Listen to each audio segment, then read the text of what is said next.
అందరికీ నమస్కారం. కథ నాణానికి మరోవైపు. రచయిత కందుకూరి వెంకట మహాలక్ష్మి గారు. ఇక కథలోకి వెళ్ళిపోదామా మరి? ఉదయం లేచిన దగ్గర నుంచి నర్మదకి చాలా హుషారుగా ఉంది. తను ఆఫీసులో జాయిన్ అవుతున్న తొలి రోజు. రాత్రల్లా ఈ ఆనందంతో సరిగ్గా నిద్ర కూడా పట్టలేదు. తెల్లవారగట్లే కాస్త కునుకులా పట్టింది. మళ్లీ ఉలిక్కిపడి లేచింది. టైం చూస్తే 5 దాటింది. గబగబా లేచి ముఖం కడుక్కొని కాఫీ తాగి దినకృత్యాలు ముగించుకుని లంచ్ బాక్స్ రెడీ చేసుకుని కాస్త టిఫిన్ తిని బయలుదేరేసరికి 9 గంటలు దాటుతోంది. గబగబా బయలుదేరి మొదటి రోజు బస్సు అయితే లేటవుతుందని ఆటో ఎక్కింది. అరగంటలో ఆఫీసులో ఉంది. ఆఫీసులోకెళ్లి ముగించవలసిన ఫార్మాలిటీస్ ముగించి తను చెయ్యవలసిన పనుల గురించి తెలుసుకుంది. మేనేజర్ దగ్గరకు తీసుకువెళ్లి పరిచయం చేస్తానని హెడ్ క్లర్క్ వచ్చాడు. నర్మద లేచి మేనేజర్ గదిలోకి వెళ్ళింది. బెల్ మోగగానే కమిన్ అన్న గొంతు విని ముందు హెడ్ క్లర్కు వాసుదేవరావు, వెనక నర్మద లోపలికి వెళ్లారు. నమస్కారం సార్ అన్న అతని వైపు చూశాడు కేఏరావు. ఈమె నర్మద గారు, మన ఆఫీసులో కొత్తగా జాయిన్ అయిన మీ పిఏ సార్ అంటూ పరిచయం చేశాడు వాసుదేవరావు. నమస్కారం సార్ అన్న నర్మద తెరిచిన నోరు తెరిచినట్లే ఉంది. మేనేజర్ వైపు అలా చూస్తూనే ఉండిపోయింది. అదే పరిస్థితి కేఏ రావుకి కలిగింది. ప్రతి నమస్కారం చేయకుండానే yes okay you can go now అంటూ వారిని పంపి ఆలోచనలో పడ్డాడు కేఏ రావు. నర్మద ఈ ఊర్లోనే ఉందా? అందులో నాకు పిఏగా రావడమా? చాలా ఆశ్చర్యంగా ఉంది. నేను ఆఫీసులో ఉన్నానని, నాకే పిఏగా చేరుతున్నానని నర్మదకి తెలుసా? తెలిసే చేరిందా? 15 ఏళ్ల క్రితం నన్ను వదిలేసి వెళ్లిన నర్మదని మళ్ళీ ఇదే చూడడం. కాస్త వయసు వల్ల వచ్చిన మార్పు తప్ప మరే మార్పు లేదు. నన్ను చూసి ఏమనుకుంటుందో అన్న ఆలోచనలతో ఆనంద్కి ఆఫీసు పని మీద ధ్యాస లగ్నం కావడం లేదు. ఏమిటో మనసు ఆందోళనకి గురై ప్యూర్ని పిలిచి కాఫీ తెమ్మని అతను తెచ్చిన కాఫీ తాగి రివాల్వింగ్ కుర్చీలో జాగిలు పడి కళ్ళు మూశాడు రావు. కేఏ రావంటే ఎవరో అనుకున్నాను, ఆనందరావని అనుకోలేదు. ఈ ఊరెప్పుడు బదిలీ అయి వచ్చాడు? విధి ఎంత చిత్రమైనది. 15 ఏళ్ల క్రితం తెగిపోయిన బంధం మళ్ళీ అతని దగ్గరే నన్ను ఉద్యోగం చెయ్యమని చెప్తోందా? ఎలా చెయ్యాలి ఉద్యోగం? పోనీ మానేస్తే మళ్ళీ మరో ఉద్యోగం దొరకొద్దు. పంతాలు పట్టుదలతో భర్తను వదిలేసి వచ్చేసింది. నీ డబ్బు కూడా నాకు అక్కరలేదని కోర్టులో చెప్పి మరీ విడిపోయింది. తల్లి ఉన్నన్నాళ్ళు అక్కడే ఉంది. తల్లి గతించింది. మరుదలు కాపురానికి వచ్చాక ఇంట్లో కొన్ని మార్పులు జరిగాయి. ఇంకా ఆ ఇంట్లో ఉండలేక ఉద్యోగాన్వేషణ ప్రారంభించింది. ఎన్నో ఉద్యోగాలకి అప్లై చెయ్యగా కష్టం మీద ఈ ఉద్యోగం వచ్చింది. నిజానికి తన పీచికి తగిన ఉద్యోగం కాదు, కానీ ఏదో ఒకటని చేరింది. మరిప్పుడు ఏం చెయ్యాలి? విడాకులు తీసుకున్న భర్త దగ్గర పని చెయ్యాలా వద్దా అన్న ఆలోచనతో తల తిరిగిపోసాగింది. నాకు వేరే ఉద్యోగం దొరికేదాకా తప్పదు. దురదృష్టం నన్నిలా వెంటాడుతుందేమిటి? తల్లి ఉన్నన్నాళ్ళు ఎంతో గారంగా చూసుకుంది. ఆ తరువాత తమ్ముడు మరదలు తను వాళ్ళకి అడ్డుగా ఉన్నట్టు భావించారు. అది చాలా బాధించింది. చిన్నప్పటి నుంచి నర్మదది చాలా పట్టుదల గల స్వభావం. ఆమె పుట్టింట ఆడింది ఆట, పాడింది పాటగా సాగింది. అత్తింట కూడా అలా సాగాలన్నదే ఆమె పట్టుదల. అత్తమామలకి ఆనంద్ ఒక్కడే కొడుకు. అందున ఆనంద్ నర్మదని కావాలని కోరి మరీ చేసుకున్నాడు. దాంతో నర్మదకి మరీ అహంకారం పెరిగింది. ప్రతి విషయానికి తనదే పెత్తనంగా పైచేయిగా ఉండాలని కోరుకునేది. అత్తగారికి నర్మద లక్షణాలు నచ్చేవి కాదు. దాంతో ఆనంద్ మధ్యన నలిగిపోయేవాడు. ఇటు తల్లికి చెప్తే ఆమె పెళ్ళం వచ్చాకే మారిపోయావరా అంటూ సనగడం, అటు నర్మదకి చెబితే అయితే నన్నెందుకు పెళ్లాడారు? మీ అమ్మతోటే ఉండలేకపోయారా అమ్మ కూచిలాగా అంటూ సాధింపులతో తల తిరిగిపోయేది. చిలికి చిలికి గాలివానే చివరకు తల్లిని ఓల్డేజ్ హోంలో చేర్పించమని చెప్పింది. అది ఆనంద్కి నచ్చలేదు. అయితే నేనే వెళ్ళిపోతానని ఓ రోజు భర్తని క్యాంప్కి వెళ్ళనిచ్చి తన సామానుతో సహా పుట్టింటికి వచ్చేసింది. తర్వాత ఎవరెంత చెప్పినా వినక లాయర్ ద్వారా విడాకుల నోటీసు పంపింది.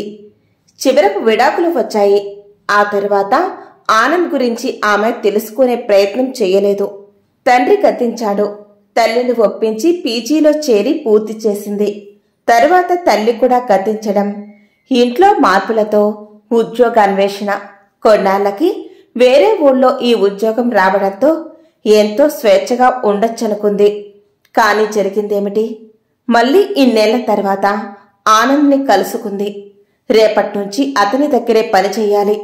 ఈ ఉద్యోగం ఎలా చెయ్యడం అన్న ఆలోచనలతో బుర్ర వేడెక్కిపోసాగింది. రాత్రి చాలా సేపటి వరకు నిద్రపట్టలేదు. తెల్లవారింది. తప్పదన్నట్లుగా కార్యక్రమాలు ముగించుకుని ఆఫీస్కి బయలుదేరింది. నిన్నటి ఉత్సాహం లేదు.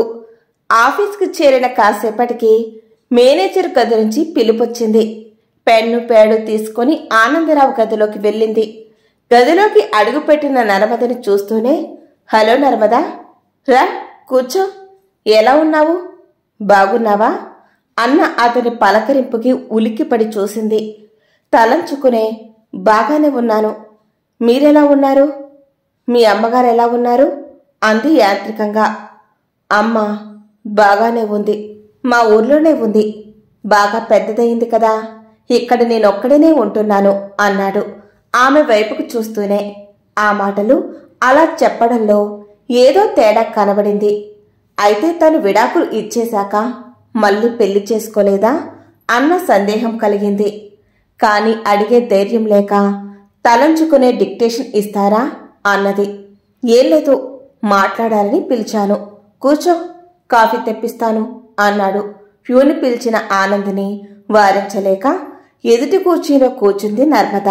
సిగ్గు సంకోచం మనసంతా ఆవరించింది. ఏదన్నా మాట్లాడితే బాగుండునని ఎదురు చూస్తోంది. అతను నర్మద వైపు చూస్తూ కూర్చున్నాడు. ఇంతలో వచ్చిన కాఫీని నర్మదకొకటిచ్చి తనో కప్పు తీసుకున్నాడు. ఏం మాట్లాడాలో తెలియక, ఎక్కడుంటున్నారు అంది. అతనుండే ఏరియా చెప్పగానే ఉలిక్కి పడింది. తనుండేది అక్కడే. అతనుండే ఇంటికి కొద్ది దూరంలోనే ఓ గది వంటిల్లు తీసుకుని ఉంటుంది. నువ్వెక్కడుంటున్నావు అన్న అతని ప్రశ్నకి, మీ వీధిలోనే, ముకుందం గారింట్లో అంది. ఓ ఐసి, అయితే ఉదయం నా కారులో వచ్చేస్తూ ఉండు, కలిసి ఆఫీస్కి వచ్చేద్దాం అన్న మాటలకి ఏమీ జవాబివ్వలేదు. మర్నాడు ఉదయం 9:30కి ఇంటి ముందు కారాగింది. డ్రైవరు వచ్చి సార్ రమ్మంటున్నారు అన్నాడు. అనాలోచితంగా పర్సు లంచ్ బాక్సు తీసుకుని కారెక్కింది. వెనుక సీట్లో కూర్చున్న ఆనంద్ పక్కన కూర్చోవడానికి ఏమిటో సందేహంగా ఉంది. 2 ఏళ్లకి పైగా అతనితో కలిసి జీవితం గడిపింది. ఒకరినొకరు బాగా ఎరుగుదురు. అలాంటిది ఇప్పుడు అతని పక్కన కూర్చోవాలంటే ఎందుకు మొహమాటం? ఈ 15 ఏళ్ల ఎడబాటు ఇద్దరిని కొత్తవారిని చేసేసిందేమిటి? అసలు ఆనంద్ తప్పేమిటి? అతను చేసిన నేరమేమిటి? చిన్న చిన్న విషయాలని పట్టించుకుని పట్టుదలతో సంసారాన్ని పాడు చేసుకుంది. అతను తననెప్పుడు పల్లెత్తు మాట అనలేదు. తన కోరికల్ని తీర్చగలిగినవన్నీ తీర్చేవాడు. కొన్ని చెయ్యలేని ఉంటేనూ, పరిస్థితులను బట్టి కొన్ని కాదంటేనూ ఉక్రోషం వచ్చేది. దాంతో పెద్ద గొడవ చేసి సాధించేది. అయినా మాట్లాడేవాడు కాదు. ఒక విధంగా చెప్పాలంటే అతని సహనాన్ని పరీక్షగా పెట్టింది. ఎప్పుడూ తన తరపు నుంచే ఆలోచించేది. తెగేదాకా తాడు లాగింది. ఒకవైపు నుంచే తాడును తెంపింది. అమ్మ ఉన్నన్నాళ్ళు తన కారాలు సాగాయి. అమ్మ పోయి తమ్ముడు పెళ్లితో నానానికి మరోవైపు కనబడింది. ఒంటరిదయింది. వేరే వెళ్లి ఉంటానంటే తమ్ముడు ఏమీ మాట్లాడలేదు. మరదలి దగ్గర తన ఆటలు సాగేవి కావు. వాళ్ళిద్దరి మధ్య నలగడం ఇష్టం లేని తమ్ముడు వేరే వెళ్తుంటే మాట్లాడలేదు. వేరే వెళ్ళాక ఒంటరితనం బాధించసాగింది. తన తప్పులొక్కొక్కటి గుర్తుకు రాసాగాయి. అప్పుడు భర్త గుర్తొచ్చేవాడు. అతని ఓర్మి శాంతం గుర్తుకొచ్చేవి. కానీ ప్రయోజనం ఏమిటి? అంతా అయిపోయింది. విడాకులు వచ్చేశాయి. ఇప్పుడు వయసు కూడా 40-10లో పడిపోతోంది. ఇప్పుడు తనకి భర్త కాదు, ఓ తోడు నీడా కావాలని మనసు కోరుకుంటోంది. అదిప్పుడెలా సాధ్యం? ఆఫీసు దగ్గర కారు ఆపాడు ఆనందరావు. తన ఆలోచనలని కట్టిపెట్టి కారు దిగింది. ఈ కారు తనది కాదు, అతను తనవాడు కాదు. కలిసొచ్చి ఓ చోట దిగారు, అంతే. ఏదో బాధ తన్నుకొస్తోంది. ఇలా రోజు అతని కారులో రావడం, అతని దగ్గర పనిచేయడం.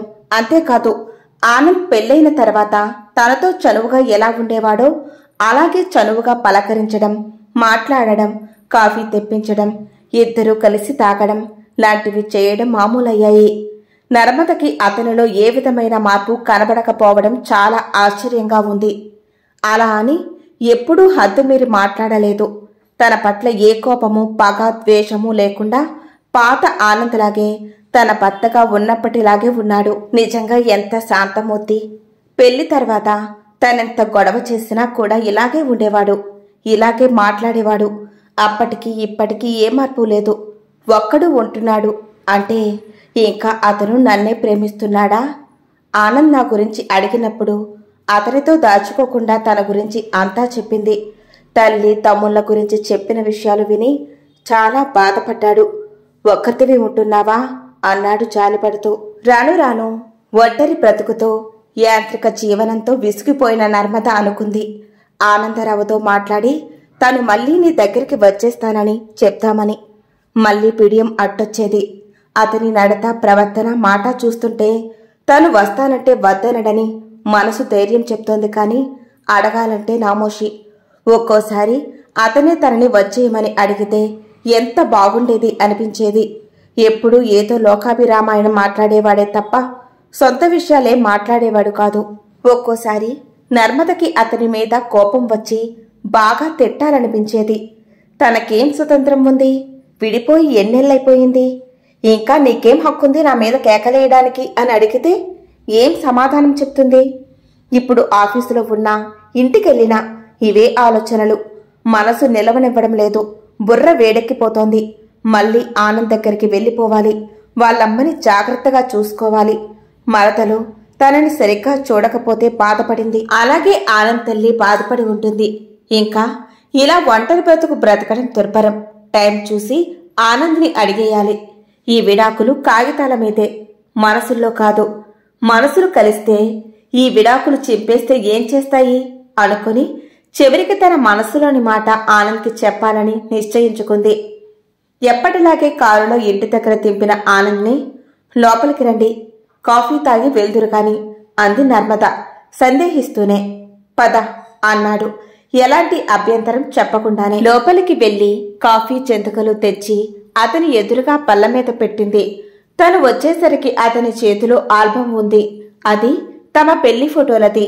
అది అతను చూడడం నర్మదకి ఎంతో ఆనందంగా ఉంది. ఆ ఫోటోలు చూస్తుంటే అతని మనసులో ఎలాంటి ఆలోచనలు వస్తున్నాయో, ఏమనిపిస్తుందో అనుకుంది. కాఫీ అందుకున్న ఆనంద్ ఆల్బం పక్కన పెట్టి, ఇంకా ఇది నీ దగ్గరుందే అన్నదానికి ఏమీ జవాబు చెప్పలేక తొట్రుపడింది. ఇదే మంచి అదుననుకుని, ఆనంద్ గారు, ఓ విషయం మిమ్మల్ని అడగాలనుకుంటున్నాను అన్న నర్మదని చూస్తూ, అడుగు నర్మదా. సందేహం దేనికి? మనం కలిసి ఓ ఆఫీసులో పనిచేస్తున్నాం. అప్పుడే 6 నెలలు అవుతోంది.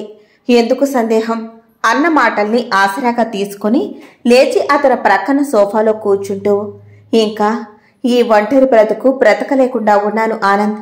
నీ దగ్గరికి వచ్చేయాలని ఉంది. అమ్మగారిని జాగ్రత్తగా చూసుకుంటాను.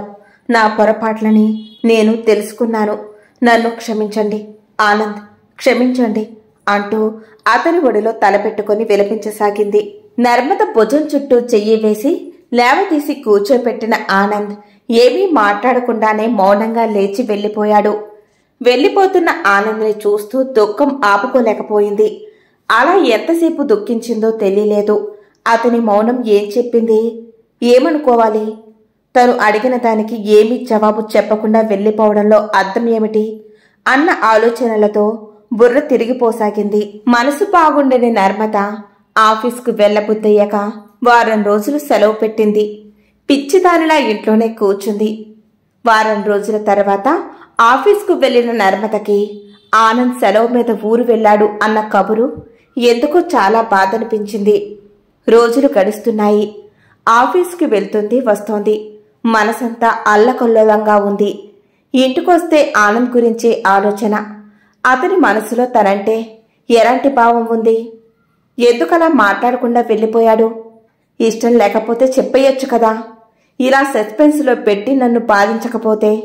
ఆ సంఘటన తరువాత బాధ కొద్దీ సెలవు పెట్టాను. కనీసం ఓసారి వచ్చి కారణం అడగొచ్చు కదా. ఈ ఒంటరి బ్రతుకు ఆనందని విసిగించడం లేదా, లేక హాయిగా ఉందా? మళ్ళీ ఈ చికాకులు ఎందుకనుకున్నాడా? ఇంత అకస్మాత్తుగా వెళ్ళిపోవడానికి ఆ సంఘటనే కారణమా అన్న ఆలోచనలు రాత్రింపగళ్ళు వేధించసాగాయి.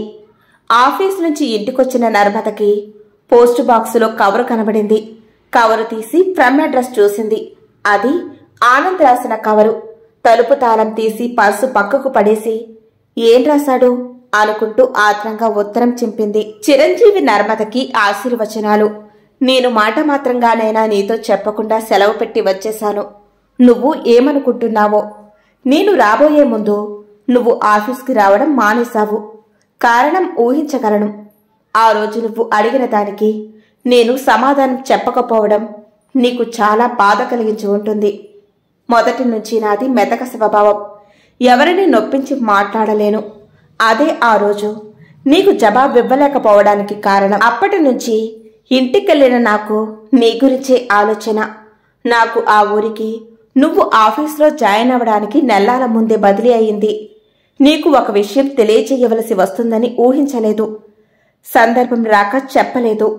మళ్ళీ మనం ఇలా కలుస్తామని అసలే ఊహించలేదు. విధి విచిత్రమైనది నర్మదా. మనం విడిపోయాక కూడా 2 ఏళ్ల పాటు నువ్వు తిరిగి వస్తావన్న ఆశతో ఎదురు చూశాను. నువ్వు రాకపోవడంతో చందనని పెళ్లి చేసుకున్నాను. నాకు బదిలీ అయ్యాకే అమ్మ సంతిల్లు వదిలి రానని పట్టుబట్టింది. దాంతో అమ్మని అక్కడే వదిలేశాను. చందన ఉద్యోగం మానేసి అమ్మను చూసుకుంటోంది. నాకు ఓ అమ్మాయి, పేరు నర్మద. త్వరలో నేను మా ఊరికి బదిలీ చేయించుకొని నిన్ను రోజు బాధించకుండా ఉండే ప్రయత్నంలో ఉన్నాను. నన్ను మన్నించు నర్మదా. ఆప్యాయతతో ఆనంద్. ఉత్తరం చదివి గాలి తీసిన బుడగలా సోఫాలో కూలబడిన నర్మద నాలా కఠినంగా కాకుండా ఎంత సున్నితంగా చెంపలు వాయించాడు ఆనంద్ అనుకుంది. ఇంతటితో ఈ కథ సమాప్తం. మీకు ఈ వీడియో నచ్చితే లైక్ చేయండి, షేర్ చేయండి, కామెంట్ పెట్టండి. మా ఛానల్ని తప్పకుండా సబ్స్క్రైబ్ చేసుకోండి.